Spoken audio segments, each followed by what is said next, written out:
First and foremost, big congratulations for the BSE in its 140th year. I think the history of the BSE is so closely intertwined with the growth of capital, with the growth of our equity markets in India, that it's hard to divorce the BSE from this whole phase of India's history. In fact, I can recall in my early years, starting off in the 1980s as an investment banker, how much activity and action was centered around the BSE, and indeed in those days of open cryout, where we didn't have electronic trading, the bustle and the activity around the BSE, and the stacks of forms that would lie around or pretty much on the roads on carts and telas as IPO shares accumulated along the road. The tremendous activity as India began to go forth in terms of the IPOs, both when companies began to have to dilute because of what we called the FERA dilutions, as foreign companies began to exit some of their stakes or dilute some of their stakes in India as required by regulation. But also then the burst of new companies, new technology companies that began to list on the market. And in fact, because we didn't have a venture capital market, because we didn't have a private equity capital market at the time,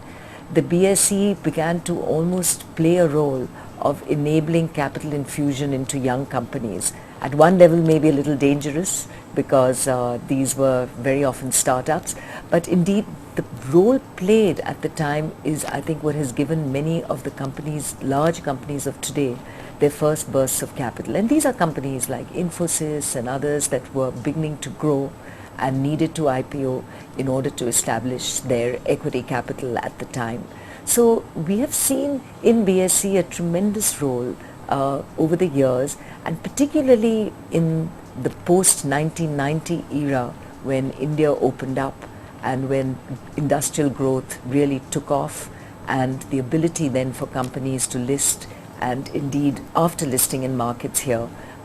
their aspiration to list abroad began to be fulfilled. But without the listing here, and it was typically on the BSE because the NSE did not exist at the time,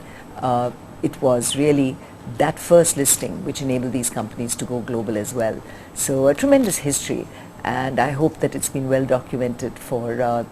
the country and its history as well. So BSE and wealth creation is an intrinsic part of equity as a form of capital for investment. And we saw this in the early period where there was lots of retail investors. In fact, we had a number of very small first-time investors, taxi drivers, bus drivers, that began to participate in the market in terms of its IPOs. And this was, of course, well before mutual funds got developed in the market. And then over time, as mutual funds developed, these small investors rightly graduated into mutual funds, while the mutual funds did a better, maybe, assessing of that risk and did the same investing in companies that were listed on the BSE. So the wealth creation that has happened through a buoyant equity market, through a buoyant corporate sector that was delivering profit and also growing and therefore needing to access the capital market, was the investment cycle which came into the wealth creation for the individual. So the BSE again has played a very key role in that, in ensuring that equity as an asset class became a very important part of wealth creation at an individual level. Inevitably, as companies grow, they need to access equity in particular, and of course debt through capital markets. And in the process of doing this, it becomes important to have a stock market that enables this, and that is the role that the BSE has played, because without this equity as an asset class, without the ability to access equity,